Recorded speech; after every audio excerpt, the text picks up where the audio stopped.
Welcome everyone, and thanks for attending tonight's webinar. My name is Talia Newton. I'm the Climate Emergency Project Officer at Bass Coast Shire Council, and I will be your MC for tonight. I'd like to start tonight by acknowledging the Bunurong and the Gunai peoples as the traditional owners and custodians of the lands and the waters that I'm on, and I'm sure many of you are too. I pay respects to their elders past, present and emerging, as well as any Aboriginal elders of other communities who may be joining us tonight. If you're joining us from elsewhere in Victoria, feel free to introduce yourself and acknowledge the country you're joining us from in the chat. Tonight's webinar, Home Battery Storage, is part of a series of webinars that Bass Coast and South Gippsland Shire Councils have partnered with Renew on across 2025. Renew has been working in the sustainability space for over 40 years as an independent, not-for-profit body with a mission to inspire, enable, and advocate for people to live sustainably in their homes and communities. This webinar and all the webinars will be recorded and made available on the CAP, the Community Action Portal, for future viewing. The 2025 webinars are designed to equip you with the information and knowledge to make your households cheaper to run, as well as more comfortable, energy efficient, and environmentally friendly to live in. So now, without further delay, I'd like to welcome our expert presenter for tonight, Dean Lombard. Dean is a former social worker and an energy specialist who's worked for many years with Renew, as well as other non-profit environmental and community service organisations, to change policies and regulations to better support households in the energy system. He is passionate about helping people and communities take control of their energy needs and make the system work for them. Welcome, Dean, and over to you. Thanks, Talia, and thanks everyone for coming here to logging on to see this presentation. I think it's a really exciting area that's really becoming bigger at the moment. The growth in sort of batteries is really starting to tick up, and it's really going to change a lot about how the energy system works and how we live and we use energy.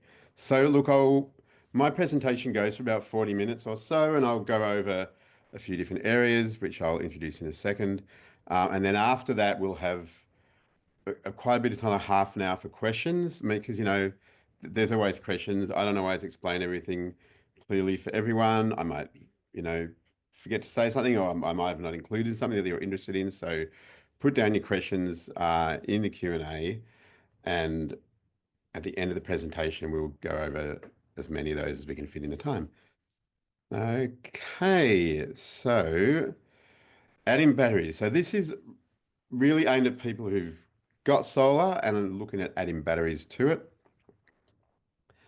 And this is what we're going to cover. We're going to do a little refresher on solar, just because even people who've got solar, people know different amounts of stuff about how it works, and I just find it useful to do a little bit of a cover of some basic solar stuff just to get us up to speed.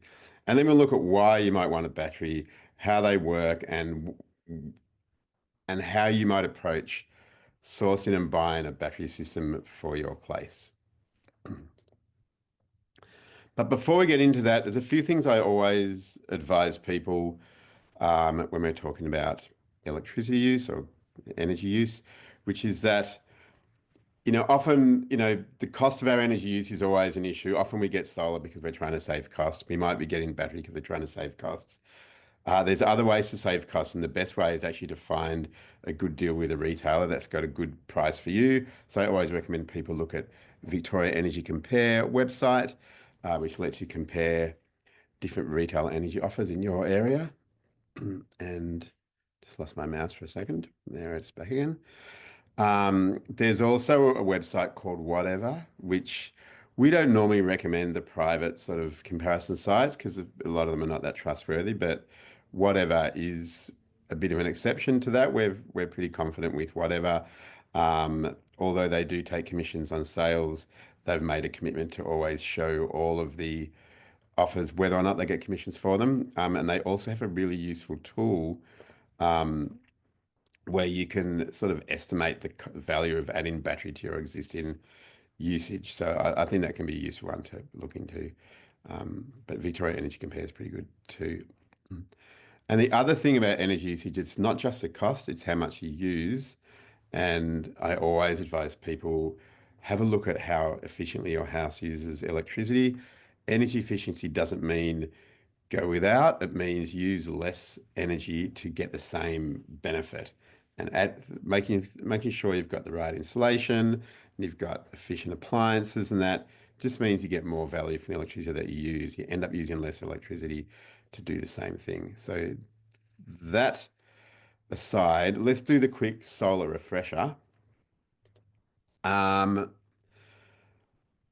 One thing I like to remind people is solar does have a really direct environmental benefit. It actually is renewable energy, and it actually replaces dirty energy in the grid, reducing emissions. The solar electricity that you use to power your house means that you're not using electricity from the grid, and that reduces the amount of energy that needs to go into the grid. So if you're interested in emissions savings and environmental impact, solar does have that benefit.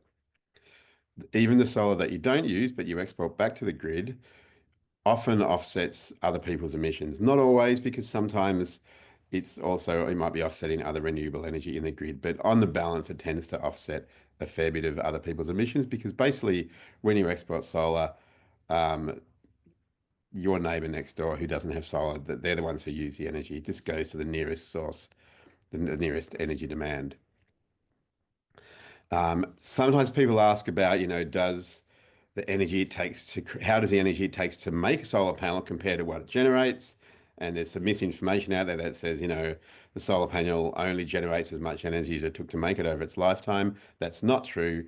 Lots of studies have been done on this, and the energy used to make a solar panel is generated by that solar panel within the first 2 years. So it does take a little bit to get it back, but then after a year or two, um, it's it's it's surpassed the amount of energy it took to make it.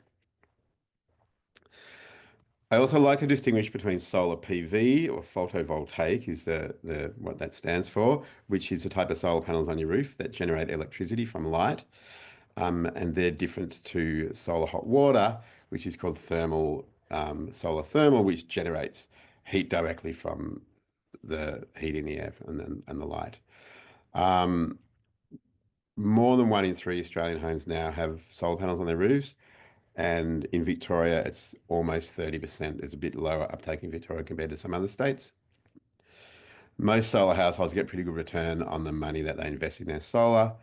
And not many have batteries at the moment, but 1/5 of new solar installations at the moment include batteries. So the proportion of batteries with solar installations is going to continue to increase at quite a rate.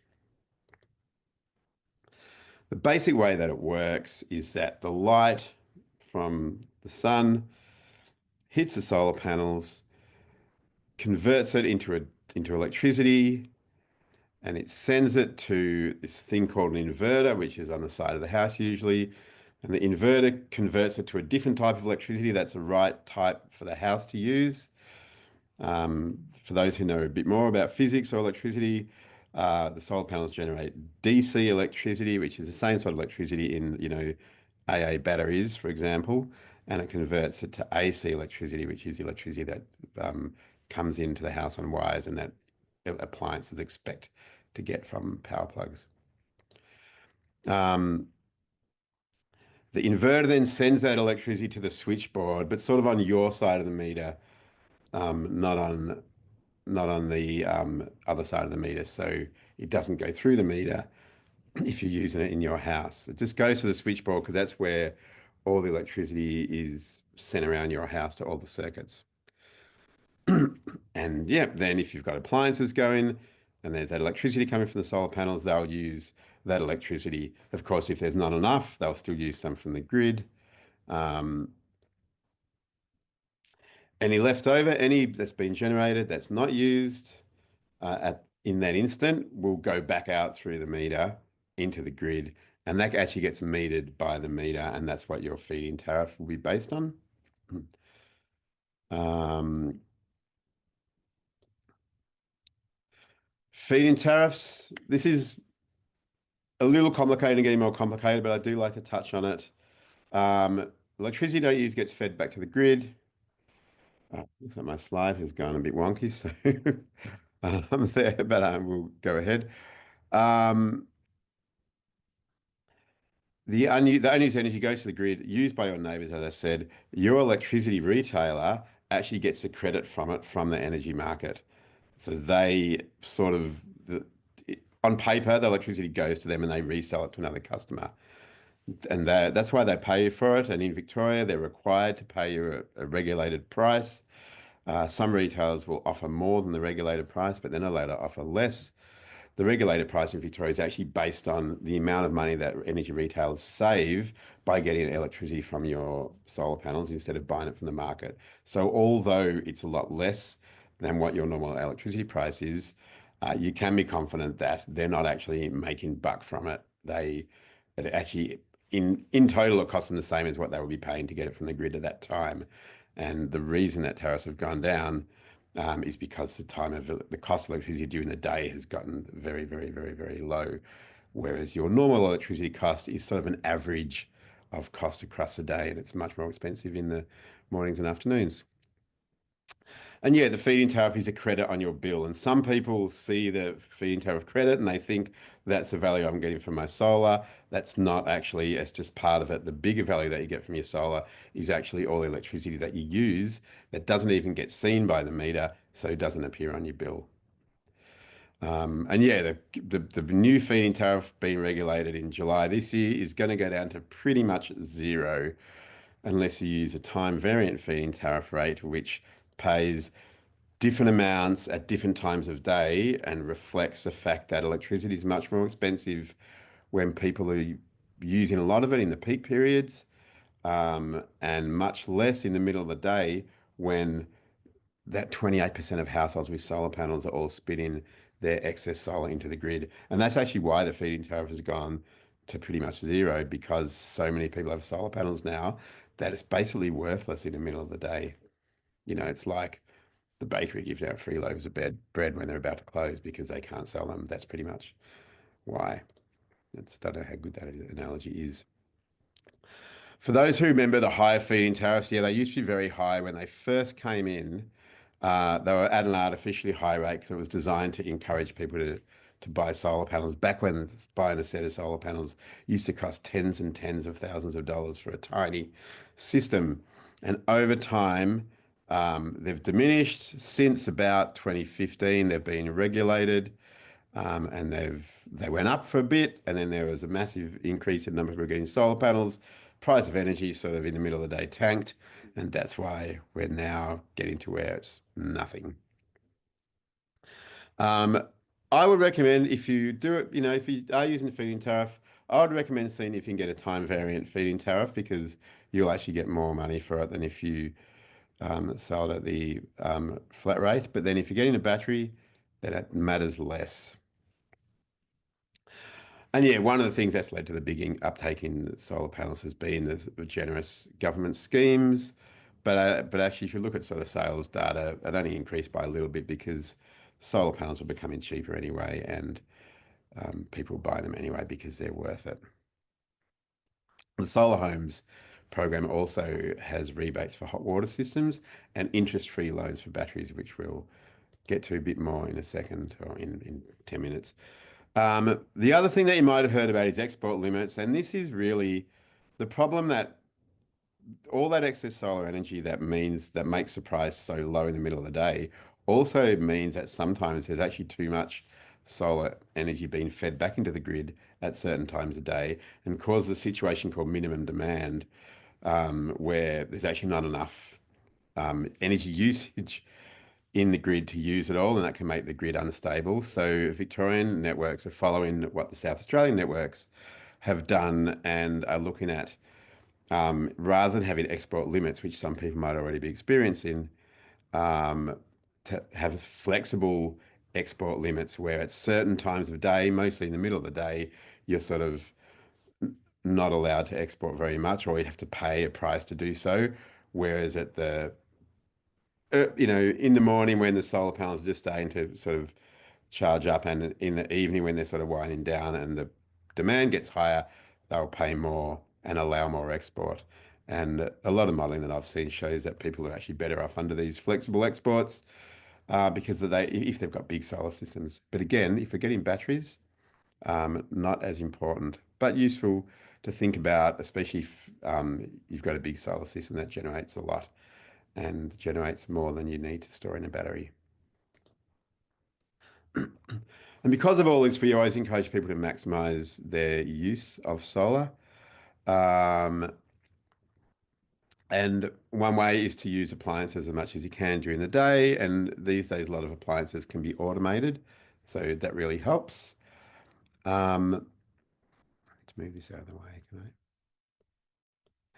I? Also using solar energy to heat water. If you've got a water heater, an electric water heater that you can put on a timer, change it to the middle of the day so it uses your solar instead of energy from the grid overnight. If your house is well insulated and you've got electric heating or cooling with a reverse cycle air conditioner, you can actually, often program that to heat your home during the day, even if you're not there. Heat or cool your home, even if you're not there, so that it's still at a comfortable temperature when you get home. And if you've probably heard a bit about electrification, people getting off gas appliances and getting more electrical appliances for hot water, cooking and heating. That all actually is a bit of a benefit if you've got solar because it means that you're using more, you can use more of what your solar generates. And as I've already mentioned, using your solar yourself, whether directly or through a battery, is much more valuable than feeding it back to the grid. If you're thinking about getting an electric vehicle, then having been able to charge up from solar is a big benefit. And of course, the other way to use it is to get a battery, which is what the bulk of this presentation is on about. So we will start looking at that now. And look, people have different reasons for wanting to get a battery because a battery can deliver lots of different types of benefits. One is to, store your solar energy instead of exporting it, saving your battery, and then use it in the evening instead of getting electricity from the grid.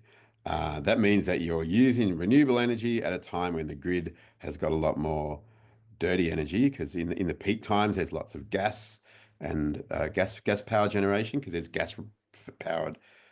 gas-fired power stations that just switch on in peak times because that's when they need as much energy as they can. And also the coal power stations that pretty much run all the time.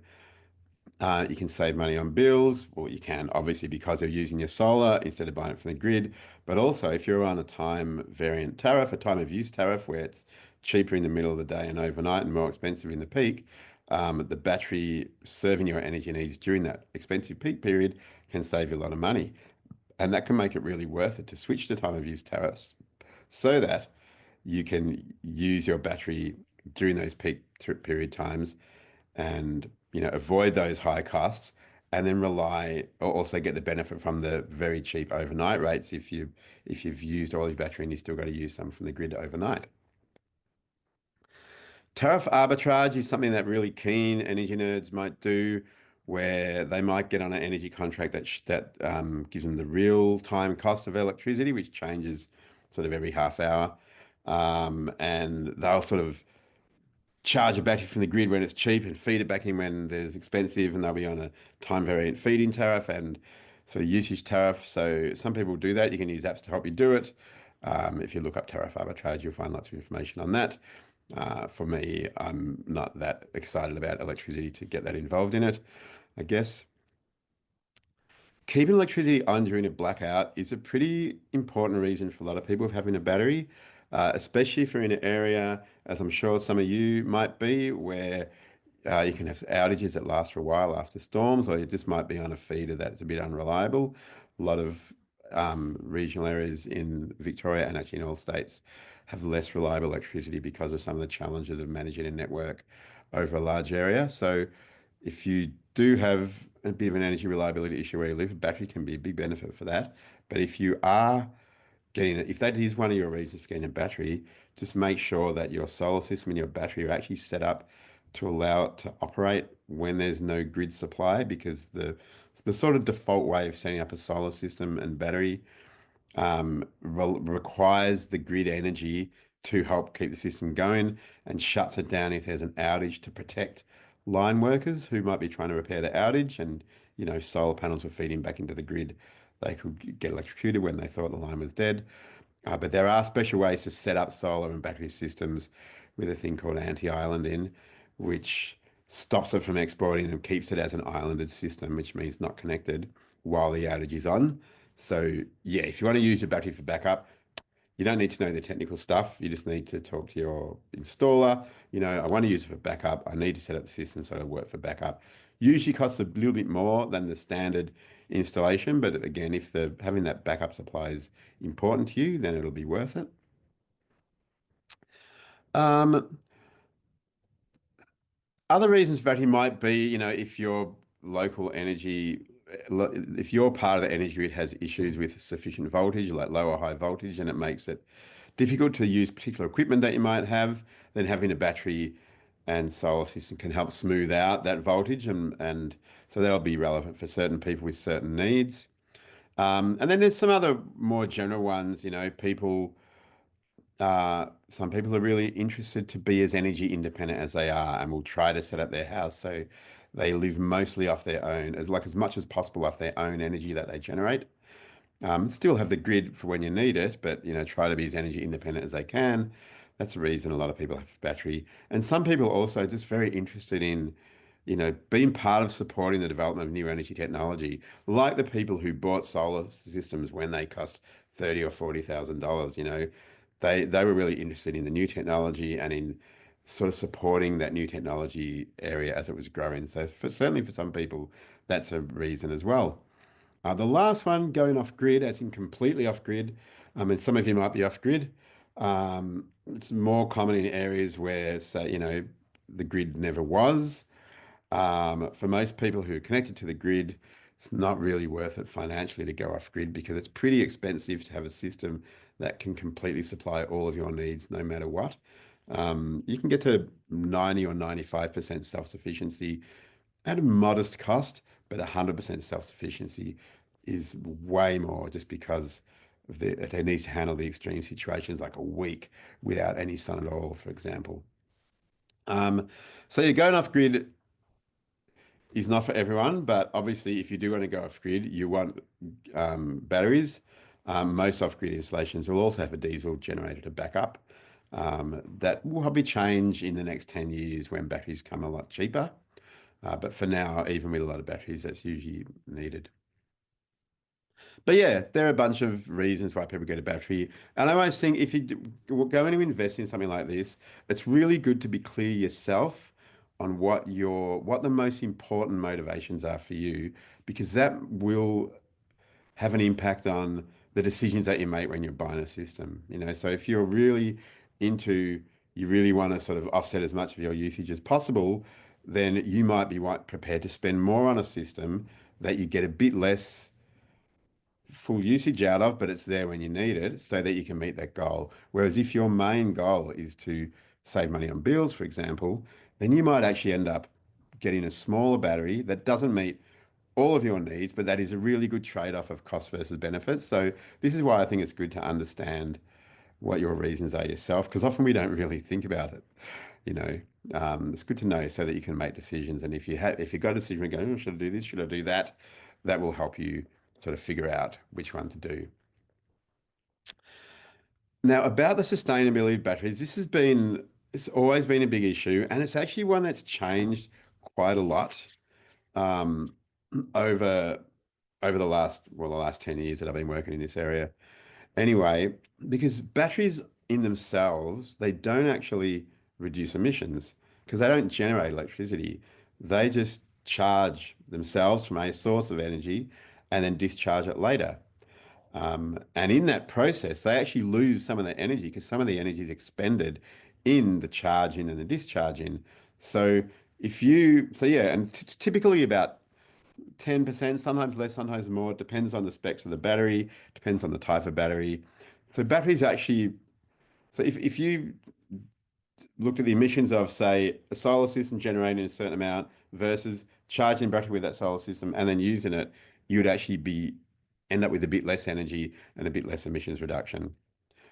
But that's not all, because there's this bigger context where it all depends.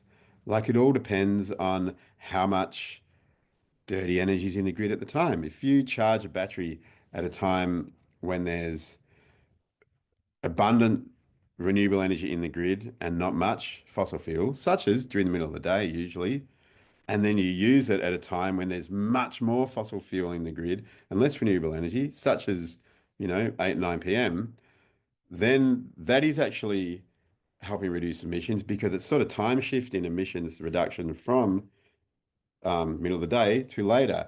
And it's actually using more. So it's charging with renewable energy that you otherwise wouldn't use. So it's allowing for more generation of renewable in the middle of the day. And then it's putting it back in the grid, which makes less generation from fossil fuel later in the day. So see, it does have that impact with the time context. And there's some other situations too where, like, if you can't export your solar because they're limited, your export's limited in your area, then the battery absolutely, for a similar reason to the other one, it does actually add to more renewable energy because that exported solar is not being used. It's just wasted unless your battery saves it up. Um, and there's also another one where, and we'll get into the virtual power plants in a little bit, but this is a thing where batteries can be used in a program to help system stability and replace the need for gas energy generators to provide those system stability services.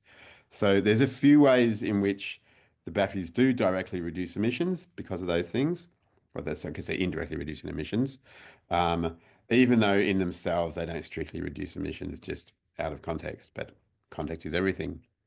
There's another thing too, which is in the longer term, getting batteries helps to grow the battery industry, the home battery industry, just like getting solar panels 20 years ago helped grow the solar industry and helps us to support that green energy uptake in the medium term.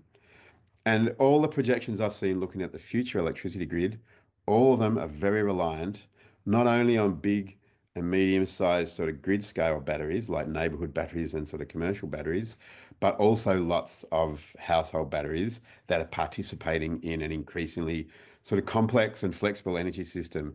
So we just don't get to that 100% renewable grid without home batteries. So in the longer term, even more so, the battery reduces emissions. So I'm not sure how clearly I've explained that. Hopefully clearly enough.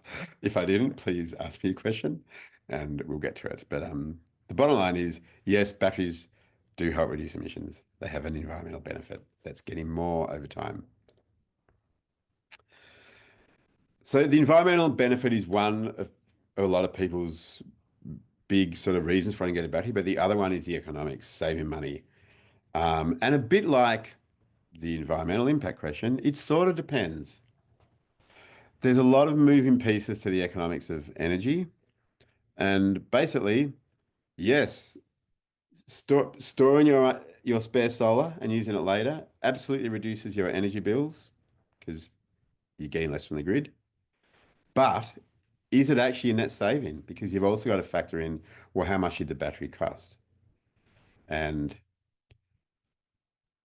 is the cost of that battery does the cost of that battery, is that offset by the savings I get from the battery over the life of the battery? And that is a complicated question to answer. Depends on your usage, your solar, the cost of the battery, your energy price. And I've said here that not many solar and battery systems achieve a 10-year payback. I probably should change that a little because every year a few more do. And now I would say I'm not sure what's next after not many. It's still not most. It's still not it's still not sort of typical that a solar and battery system will get that 10-year payback, which means you get back in benefit the cost of what you spent on it within 10 years, which is the life of the battery. Solar systems almost always get much less than 10-year payback, but adding a battery extends the payback period. Um, So yeah, still not a lot achieve 10-year payback, but I see more and more that do. Every year, more and more solar and battery systems can get that 10-year payback because batteries are getting a bit cheaper.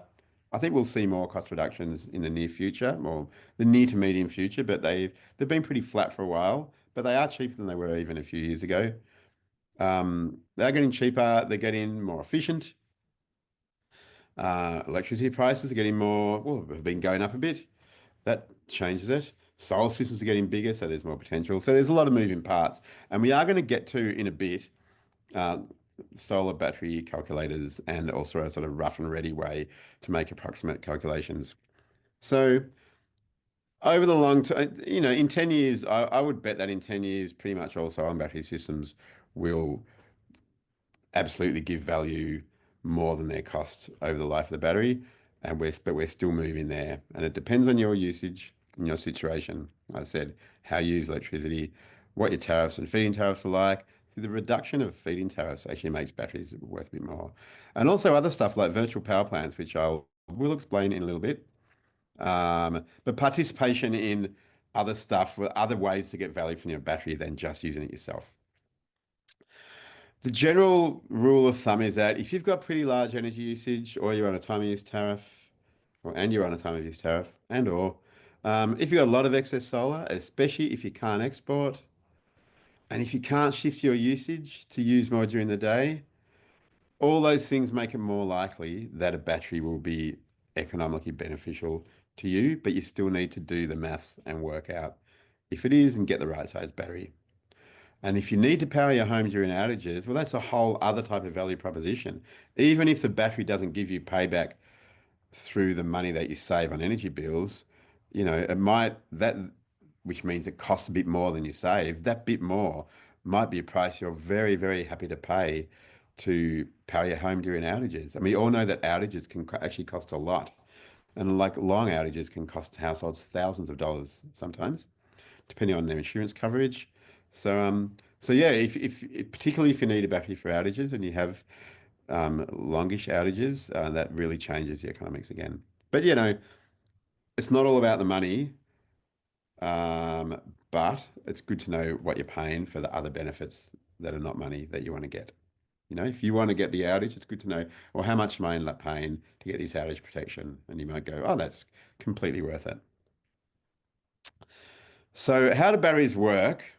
I'm not going to go into all the details of the chemicals and that sort of stuff because there's all different types. And yeah, the different types of batteries have different qualities. And if you're installing a specialist system in a particular environment with particular challenges, you'd really want to go deep into what battery chemistry do I need.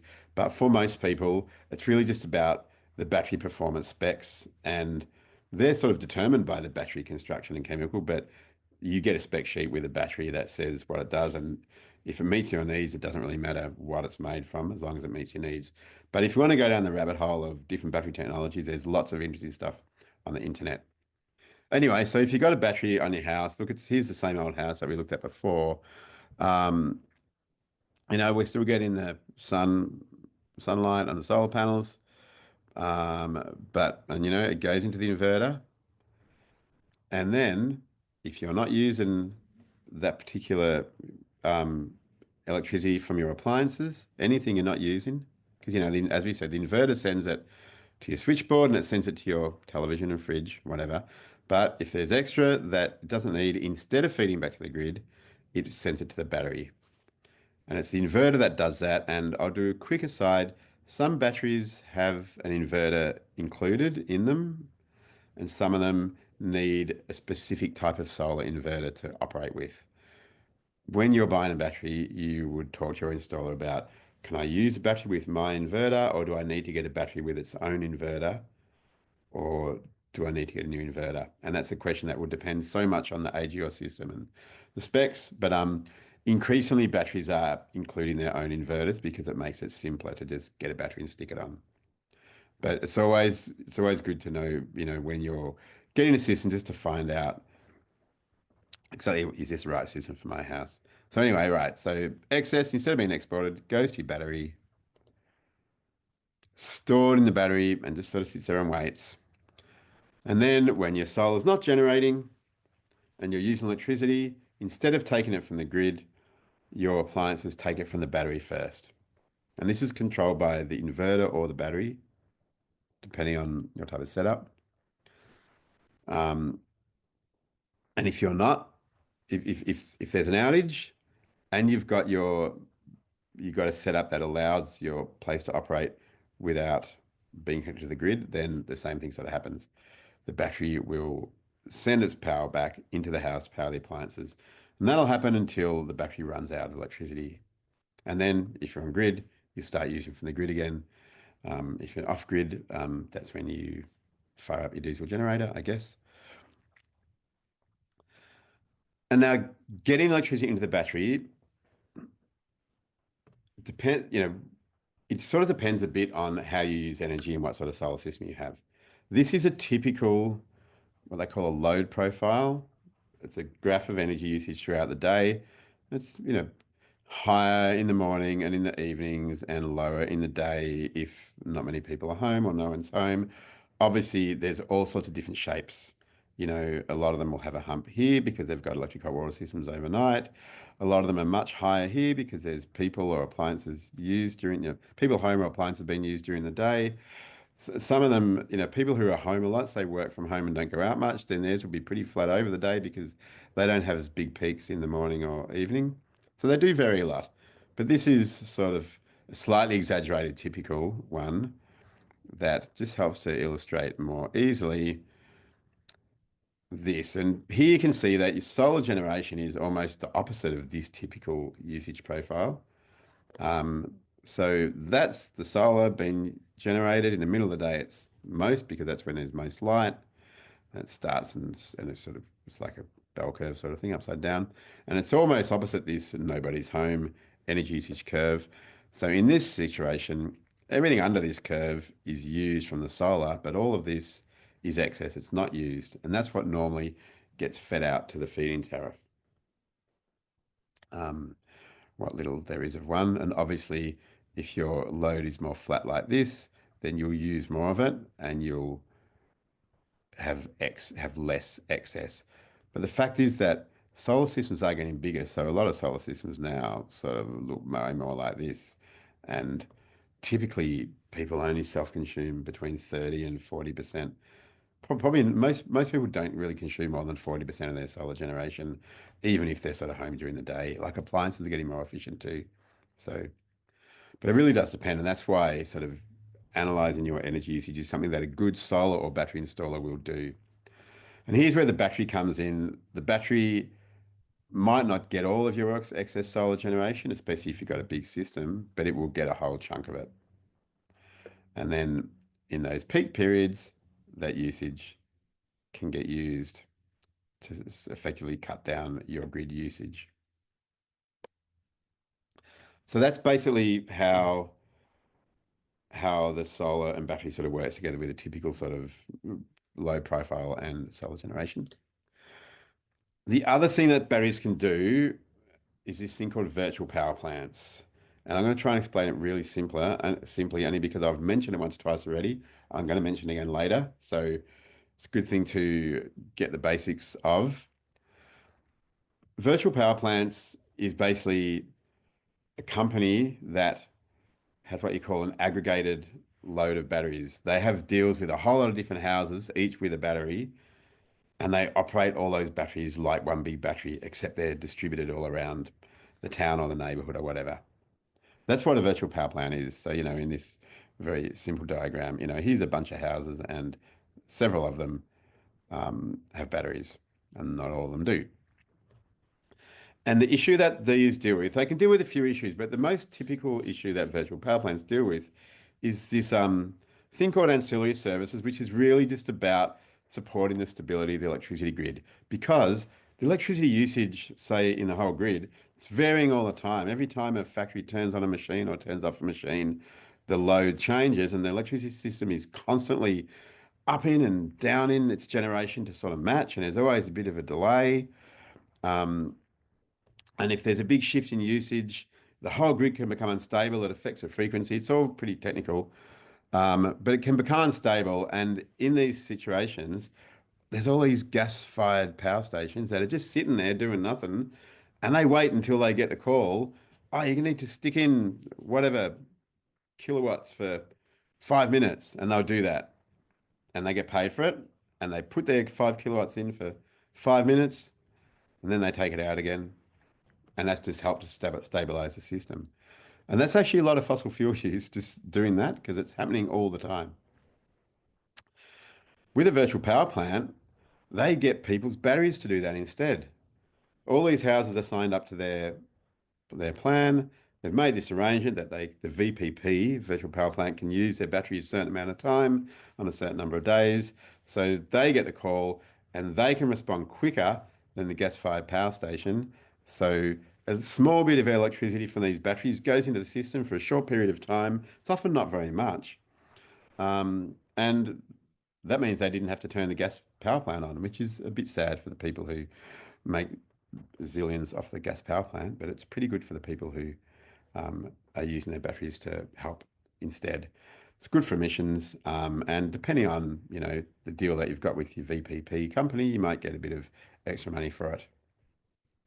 There's lots of different ways of doing these deals, and they're fairly new, so they're all different, and there's no one typical one. But if you're interested, if you search VPPs, virtual power plants, you'll find some useful information. The other thing I want to be really clear on, and this is starting to head now into the logistics of buying a battery, is that when you are buying a battery, it's really important. Like there's zillions of specs, and some of them are really important. And one of them is usable versus unusable capacity. And this is sort of the case with most rechargeable batteries, but it's very much the case with home batteries. The battery needs a certain amount of power in it at all times just to operate itself, basically, and to prevent it from getting damaged from being completely drained. So most batteries, yeah, they need to they have a certain capacity, which is their often called their rated capacity. This is a 10 kilowatt hour battery, um, but they can only use 8 kilowatt hours. They need to save 2 kilowatt hours in the bottom so that it helps keep the battery going. So if you've worked out, I need a 10 kilowatt hour battery because that's how much energy I need to use overnight, you need to make sure that you get a battery that has a usable capacity of 10 kilowatt hours and not just a rated capacity. Now, some of the newer batteries only can use almost all of their rated capacity. Others can use less of it. This one that's like can only use 80% of its rated capacity. That's probably more typical a few years ago. And some batteries still like that, but I've seen some more recently that can use sort of 95% of their rated capacity. So that's an important one to know. And especially and as we'll go into in a little bit, when you're working out what battery to get, you really need to think about what capacity it needs to be. And you need to make sure, once you've worked out what capacity you need to make sure that's the usable and not the unusable capacity. The other thing that will help you understand, and I probably should have put these other around, is that there's two very similar terms that mean different things. One is kilowatts and one is kilowatt hours. Now, your energy bill is in kilowatt hours. It's the amount of energy that you use. Your solar system is rated in kilowatts. That's the amount of energy it can spit out at any one time. Kilowatts is instantaneous. Kilowatt hours is use over time, hence the hour. It's a bit like, is it a bit like? No, no, it's not like that. I was going to use miles per hour, but it's completely different because miles per hour is division, but kilowatt hours is multiplication. Um, the best analogy I find for this, and if you think of a better one, please tell me, is water. And a hose and a bucket. Kilowatt hours is like the water pressure. Higher kilowatt hours is high pressure in the hose, and you can fill up the bucket quicker. Or, if you're cleaning something with a high pressure hose, the higher the pressure, the more cleaning it can do. Kilowatt hours is like the amount or the size of the bucket. It's not about the pressure, it's just about how much is in there. So a high powered hose will fill up a 10-litre bucket quicker than a low powered hose. So to use example from this this battery. This is the same battery from the last slide, right? It's 10 kilowatt hours rated, but it's only 8 kilowatt hours usable.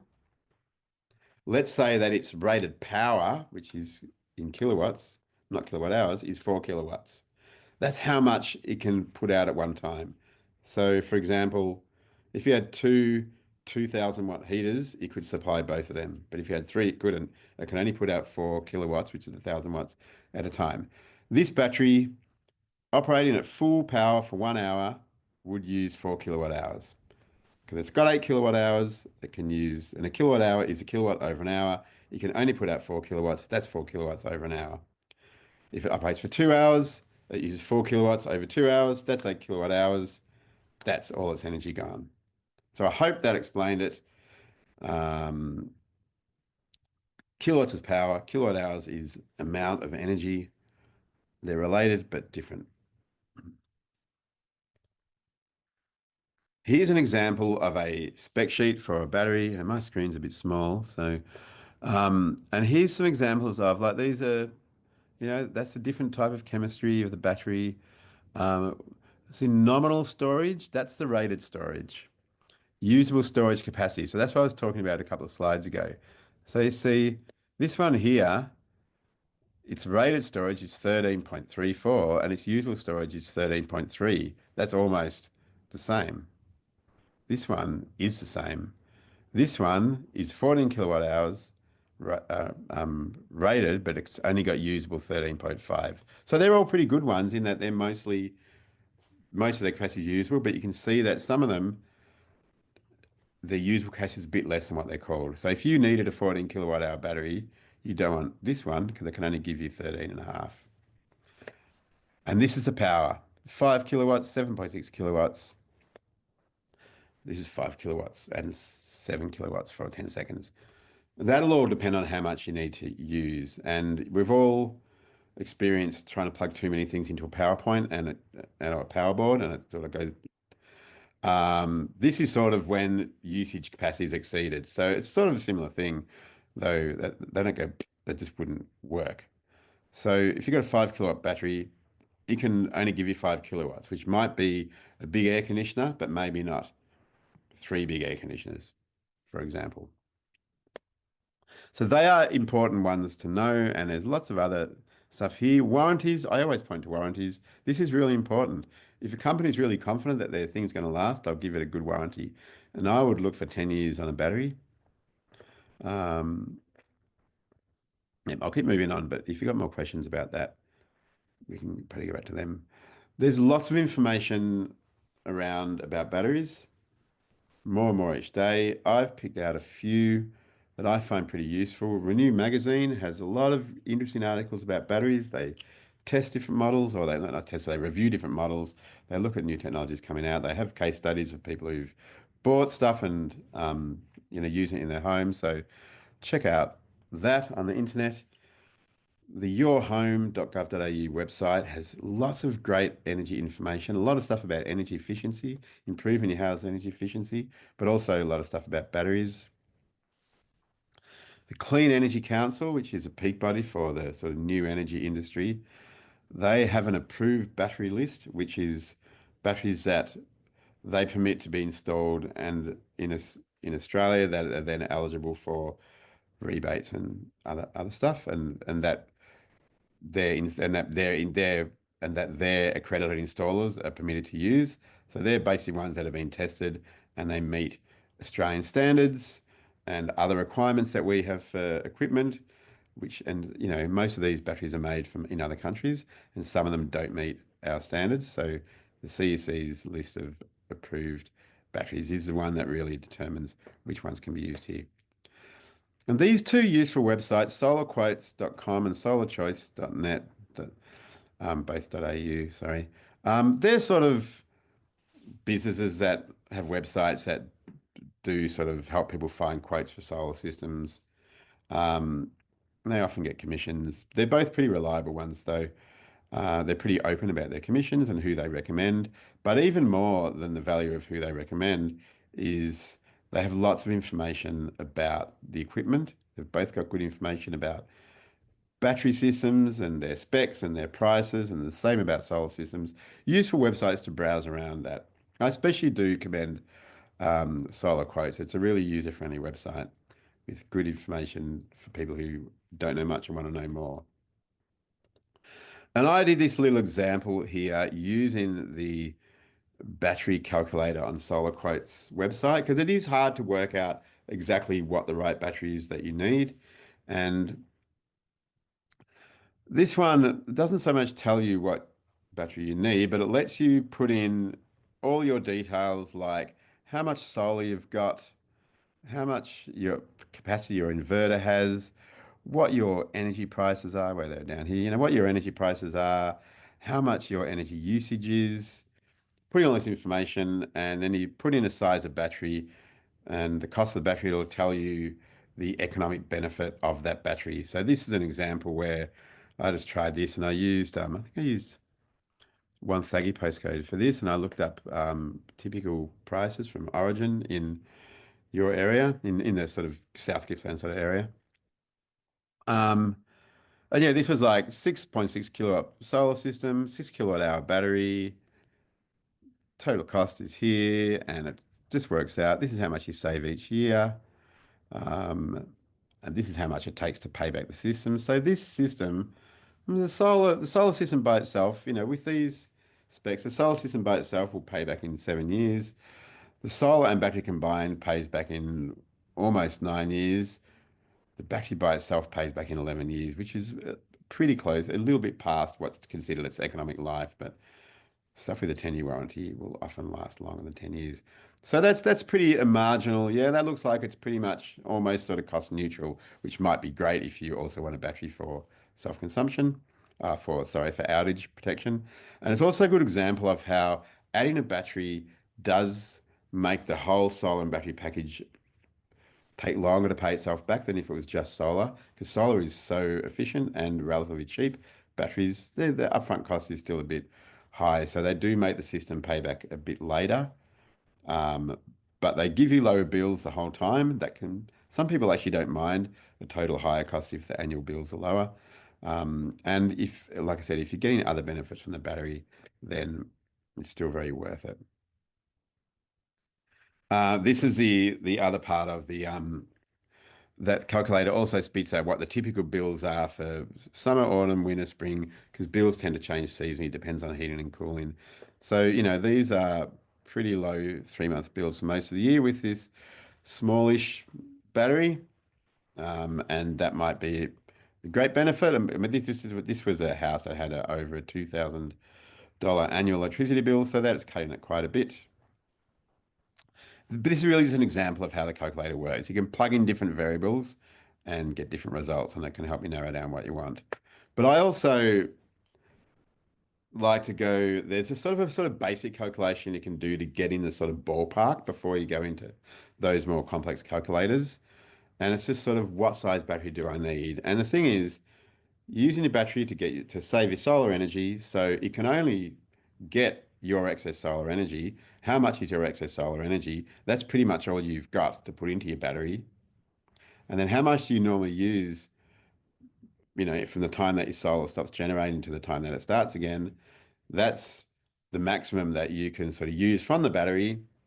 So if those numbers are pretty similar, then a battery that size will be probably pretty efficient for you. Especially just in terms of not necessarily cost, but in terms of getting you mostly self-sufficient in energy. Um, if you've got way more spare solar than you use, still okay. A battery that's sized to your overnight usage might well be a benefit from you, and that would be a good place to start when doing the cost using those cost calculators. And you can sort of do a rough calculate yourself of how much it's worth it because if your battery is say 6 kilowatt hours, you can multiply those 6 kilowatt hours by your price of energy, 33 cents, which is that $1.80 a day, I think, approximately, $1.20, $2 a day maybe, $1.80, $2 a day. Um, okay, that's a day. Over a year, that's $2 times 365. That's, what is it? $730 a year or whatever. Times it by 10 years. that's how much you'll save. How does that compare to the cost of the battery? That's a simple way of doing it. Um, it's pretty approximate, and I would sort of use that to get a ballpark idea, and then maybe try one of those battery calculators to really drill down into it because they use a bit more information to make the calculation. But it is a pretty complicated area, and there are some really complicated battery calculators that are difficult to use but are much more accurate. But it's still all a bit variable because your usage changes over time. And a particular consideration is if you're planning to electrify your gas appliances to get an electric vehicle, then you might want a bigger solar system and a bigger battery than you might otherwise need. So there's lots of factors, but hopefully that's enough to get you sort of towards the right area. I'm running a tiny bit over time maybe, but I'm nearly done. I just wanted to go over a few considerations when you're buying a system, and one is that the Victorian government has these loans for batteries. They used to have a rebate scheme, and now they just have these no interest loans. So you don't pay any interest. You can get a loan for 4 years up to $8,800 for a battery that's 6 kWh or bigger. You've got to meet some certain criteria, one of which is you agree to receive invitations to participate in battery trials or virtual power plants, which is one reason I wanted to mention those earlier. You don't have to agree, but you have to agree. Like you don't have to agree to participate, but you have to agree to receive the invitation. So that's worth checking out if you're eligible, because that could make it worth it a lot. And an interest-free loan actually, there is actually a saving from that because you're saving the interest cost of the alternative way of getting a battery. So that can really help if you think it might be worth it for you. But some more general things, I think, are just to think about, how much do you spend on energy? If you don't spend very much, maybe there's not much in it economically. You might still be interested for other reasons like the backup power. It's also good to think about what major appliances you have. Are they wood? Are they electric? Are they gas? Would your battery need to power them? If you've got lots of electric appliances, you need to make sure the power output of your battery is high enough to power them if you want to power them um, in it when there's an outage. A bit less important if you're just using it to supplement the grid energy. And that's where it's like, what are your main reasons for having solar and batteries? Because whatever your reasons are, you want to look for slightly different things in how you get your setup. Um, and how much excess solar do you have? If you've got a really old solar system and you got it 10, 15 years ago, you might not have much that you export because the older systems tended to be smaller. So it might make it worth it to wait until you've upgraded to a bigger system. So all these things need to be considered, as well as is there a place to install it on your property, which is a challenge for some people and not so for others. I've already mentioned, doubled up a bit here. Yeah, these are a bunch of websites that have useful information. The New Energy Tech Consumer Code has some good consumer guides for batteries and solar and other stuff. And here's a few good solar and battery calculators. I've already mentioned Solar Quotes and Solar Choice. Sunspot.org.au is a good one for solar and battery that includes Google mapping your house to work out how much solar you can put on. And Renew has one called Sunulator. It's a bit more complicated, and if you're comfortable with using spreadsheets and researching a bit about some info about your battery and your solar system, is it does give very comprehensive results if you can get through the slight complexity of using it. The main pitfalls to avoid in a battery are if you didn't specify blackout backup if you want it, and if you don't have enough capacity for backup requirements to run your appliances, that's about the power as well as the capacity. If there's limits on what size inverters you can attach to your connection, that could be a problem, but it's probably less of a problem once these flexible exports start to roll in. And also, do you have the right location? There's some requirements in the Australian standard about where batteries are located. Also, if a battery's in a hot location, it shortens the lifespan. They need to be shaded, they need to be ventilated. If they're in a garage, they need protection from inadvertent collisions with moving things. You also want to check out the warranty because some batteries have pretty shoddy warranties, and um, I always think, a good warranty means there's probably a good product. As for maintenance, there's different needs for maintenance of batteries. So it's hard to generalize about it. Most of them just mean keep it, keep it clean and its surroundings clean and keep it shaded. Some have other maintenance needs. You'll need to ask the installer and look at the manual to find out for sure once you've decided. This is just some stuff about the Australian standard for siting a battery. There's a bit of detail in it. Talk to your installer about it, but they do require like an area around and above the battery that's non-combustible in case of a fire. And it also it can't be too close to a door or a window or ventilation. They can't be put in ceiling spaces, under stairways. Um, and, this is a battery installation not far from my house in Footscray. This doesn't meet that standard because, I mean, this is aluminium sheeting.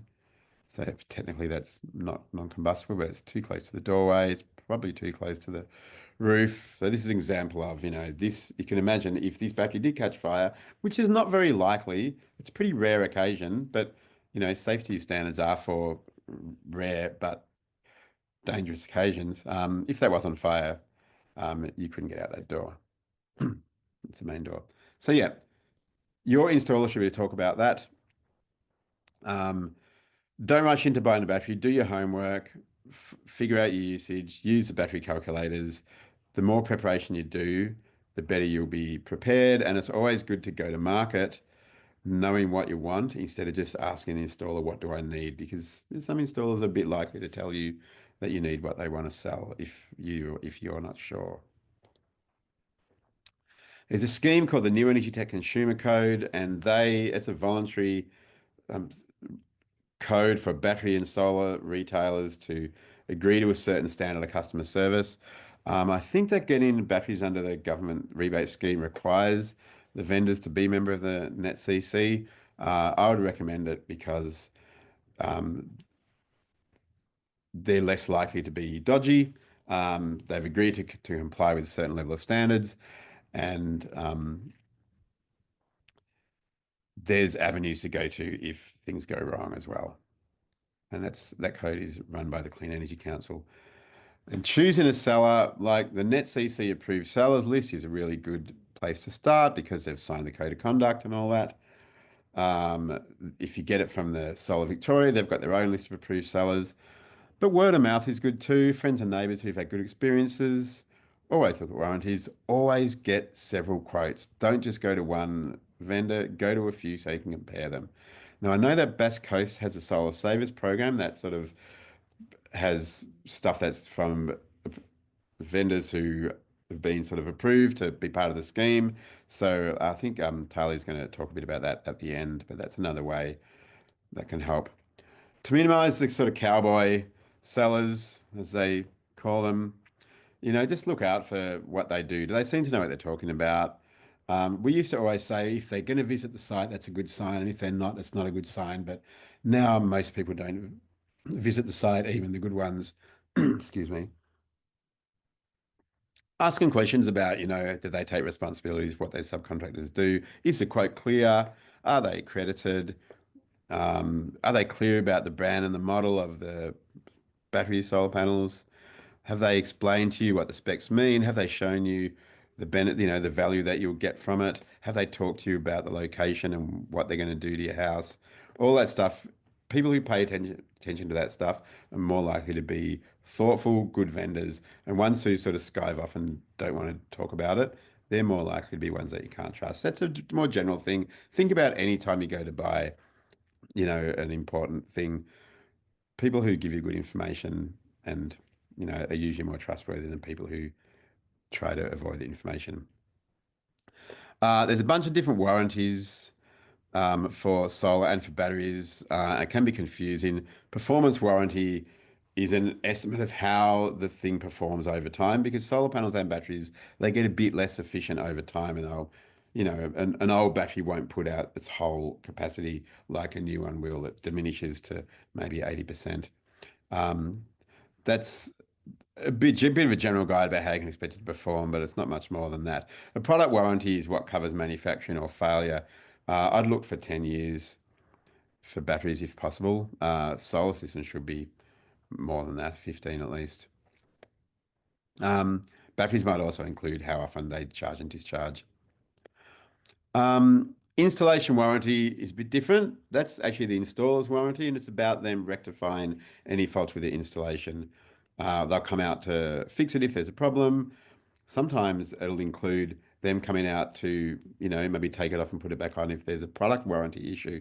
So I would find out if the installer has an installation warranty separate to the product warranty. There's lots of information on the internet about different types of warranties if you're not sure. Inverters often have a separate warranty if you've got a separate inverter. And look, that's the end of my presentation. It feels like that was a lot of information, so I hope I haven't bamboozled you. And we've got a fair bit of time for questions, so do please ask away for your questions. Yeah, thanks so much, Dean. Yeah, I don't feel bamboozled. I think there's a lot of great information in there, but you explained it really well. Um, Now we will get to the Q&A very soon, so please put any questions that you have into the Q&A section and we'll get to those shortly. I did just want to mention a couple of things first. So tonight's webinar is part of a series of online and in-person workshops throughout the year called Living Lightly. So Bass Coast Shire Council are partnering with Bass Coast Adult Learning, South Gippsland Shire Council, as well as lots of other great organisations to cover topics such as energy, food, gardening and circular economy. You can register for free for those other online or the in-person workshops. The link to those will be in the chat. And I'll also just mention again, so Dean was talking about solar savers. So Bass Coast Shire Council residents can access the Solar Savers program. It's a local government initiative that helps households and businesses install quality and affordable solar, but also batteries and heat pump hot water systems. They're sort of expanding what they actually offer. So you can go through Solar Savers and get trusted information about whatever it is that you're looking to install. And then you can also, if you choose, go through them to get quotes and actually install the system as well. There'll be a link to that in the chat too.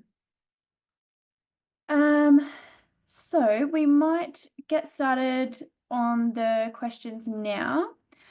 First question that we have, Dean, is what is the general lifespan of home batteries at this point in time? Can they be recycled? If so, how well? What are the prospects of this in the future? That's a good lot of questions. Mm.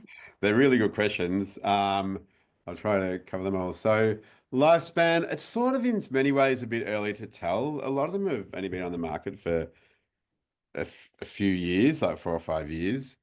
Um, that's a pretty new area. So look, most of them are warranted most of the better ones are warranted for 10 years. And most of the economic analysis I've seen done on batteries assumes a 10-year lifespan. It's pretty typical for economic analysis they have often like a shorter lifespan that they call the economic lifespan, and the warranty is usually based on that. So I would be pretty confident in at least 10 years from a battery. Now, of course, any manufactured product, there's always some that come out of the factory faulty. So that doesn't mean that if you buy a battery, it's definitely going to last 10 years. But that's why I'd go, make sure it's got a good warranty. So if it does fail, you've got some recourse. But I would expect that they will probably last longer than 10 years. They'll just diminish in their output. Like a lot of them are rated at the performance warranties like 80% by 10 years, which means that say it had a usable capacity of I can't do complicated math. Say it had a usable capacity of 10 kilowatt hours, and by the end of 10 years, it would only be able to store 8 kilowatt hours. So that diminishing is to be expected. Solar panels are the same. 20-year-old solar systems often only put out 80% or even less of what they're rated for. But then I know people who've using 30-year-old solar systems that are still going okay. They've diminished their output a bit, but they're still working. Batteries are a little more complicated than solar panels. I think inverters is actually a good parallel because inverters and batteries, they're both, more sort of complicated devices than just solar panels. inverters often have a 10-year warranty. And sure, you hear quite a few of them failing before then, but you also hear of quite a few that last a bit longer, quite a bit longer. So hard to tell, but I would be pretty confident of, I would always judge it by the warranty period and go, I'll get at least that and probably some more. And, within 10 years, the replacement's probably going to be more capacity, smaller, better performance. That's the thing with new technologies. New technologies often don't last quite as long because they're still developing. In terms of your question, I think the second one was about recycling, was Yeah. it? The end of life? This is an issue that's of concern to a lot of people. Um, the basic thing is, yes, they can be recycled. Do we have the facilities to recycle them? I think that's still sort of in development, and that's partly a factor of is there enough of a market of batteries that need to be recycled to make a recycling industry viable? So I think the short answer is there's probably going to be some that can't be recycled properly, but we're moving towards more recycling being available down the track. And if you're buying batteries now, I'd be very confident that someone buying a battery now, that battery will be able to be recycled at its end of life because battery uptake is accelerating. There's going to be stacks more within a few years. And that's the volume that's needed to support a recycling industry. And the stuff in batteries is valuable to be used again. It's like paper is a piece of paper is recycled if it gets to the recycler. I know it's a different process, but because paper's so valuable and paper's valuable for different reasons, there's limited ways to get more paper, right? Because a lot of forests are protected now. So, the demand makes the recycling happen. So I'll be pretty confident that batteries that you buy now will have somewhere they can be recycled. I know there's government programs at state and federal level looking at developing the recycling industry. There's businesses and entrepreneurs looking to work out how they can make their gazillions off recycling because they know it's going to be huge, like solar panel recycling is going to be huge. So, um, so yeah, I'm pretty confident that'll happen. The other thing is that there's also a bit of a reuse market. Um, and you probably won't be able to get you probably won't want to get old household batteries used in your house because they're probably not really very good anymore if they're being replaced.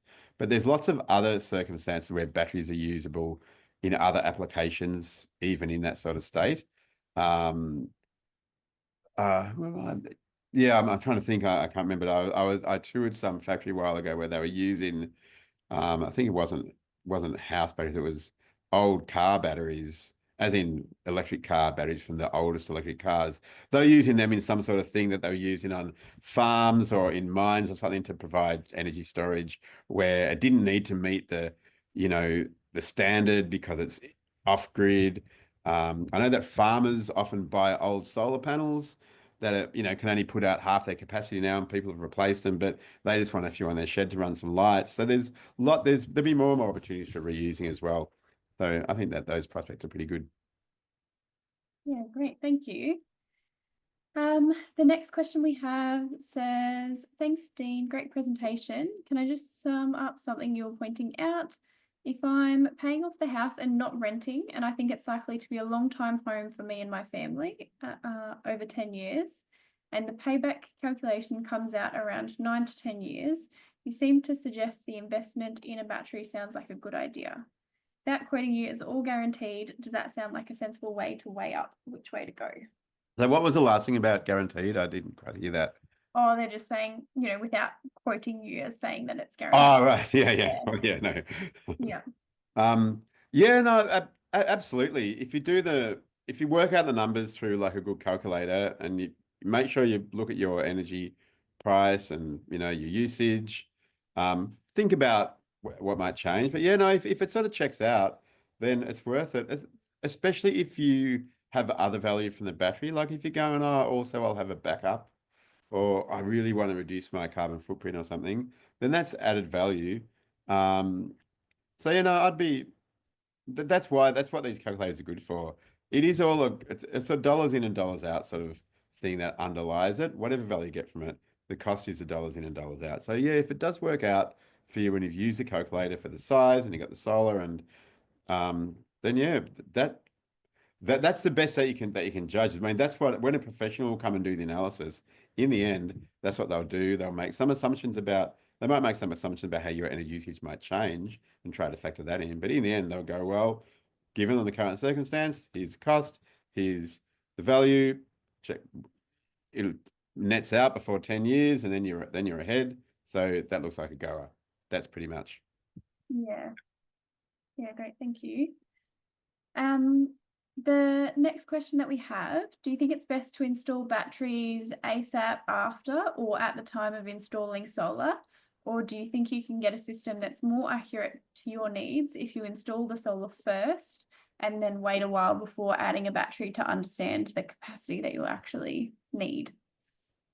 That is a really good question. And yeah, I do reckon that your instinct there with that question is sort of on the money, actually.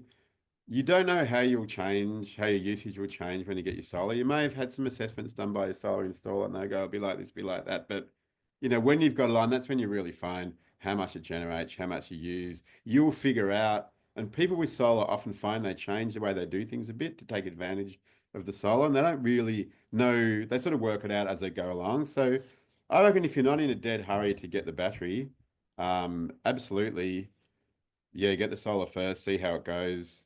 I would suggest though that if you're doing that, I would be looking at batteries anyway while you're getting your solar and making sure you're sort of thinking about, oh, this is probably the sort of battery I want to get. It may be about, you know, depending on if the battery has an inverter or not, will it work with my solar inverter? Um, Maybe you might be looking at where you position things, where would I put a battery? So there's some of those considerations could be useful. But look, I think either way can work, but I do think that if you really want to maximize the value and the benefit, then I totally would, yeah, get the solar first, give it a year, see how you go. Because especially the really valuable thing you get from that is how much excess solar do I have, especially after maybe making some other changes that you might make. And is that enough to put in a battery and run my house at night? And also when you've got the solar generating and using it, it's a bit easy to figure out how much energy you need outside of your solar because when your solar's running, right, your bill doesn't include the energy that you use, and it'll show how much you export. And whatever you do use, that'll be most of what you need a battery to cover. You can average it to the day. So yeah, no, I think it's a good way to do it. Yeah. Cool. Um, the last question, I think the last question we have is, can you talk a bit more about islanding so that people can use electricity in an outage and what cost difference you can generally expect to make a system islandable? Okay, look, I can't really, off the top of my head, give you the cost difference because it changes all the time. And last time I looked at the comparison when I was looking at some quotes, it was something like 15% or something, but don't quote me on that because it's changing all the time and it depends Yes. so much on, you know, on the systems that you get. I think, and I'm not 100% sure, but I think that more inverters these days are more capable of doing it. But in the end, it will depend so much on quite a few variables. And it's always good to get some quotes and compare them. And a lot of places will give you a quote just on the internet. So you can get a ballpark sort of idea anyway. Um, the thing about Ireland is that the grid, there's this thing called frequency, which is a factor of the electricity system. And the grid frequency is used to sort of set the frequency of the inverter and that's the frequency your appliances expect to get. And one thing, and the way it interacts with the grid is based on the frequency. And when you have a islandable system, the inverter needs to do that itself. And look, I'm not an engineer, so my explanations may be a bit wobbly, but that's essentially what it is. And the issue is that, like I think as I mentioned, solar panels generating back into the grid when there's an outage just is a safety issue. And that's one reason why independently of the frequency issue, they're set up in that way. And so using the frequency to drive the inverter is an easy way to make sure that when the grid's down, it's off. But look, a lot of people have islandable systems that are capable of powering a house during an outage. And yeah, so I'm sorry I can't answer more accurately about the cost difference. I'm just not up to date with where they're at. But definitely if it's if it's what you want from your battery, I would definitely find out about it because it is going to be what you want. I know that many people in blackouts, that's the first time they discover that their solar panels don't work when there's Yeah. um Yeah. And a good point too, that it will be different for everyone. So if you can get multiple quotes, that's probably the best bet to get that tailored advice too. I mean, if I was only allowed to give one tip to people about buying solar batteries, I would just say get 5 different quotes. So Yeah. compare them. And look, normally people get 3 quotes. That's the standard.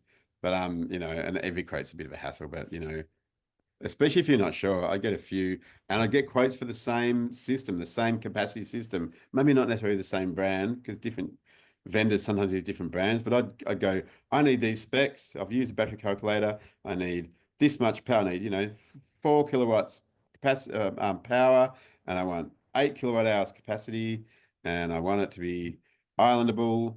What have you got? And it's good to see the differences. Yeah. Thank you.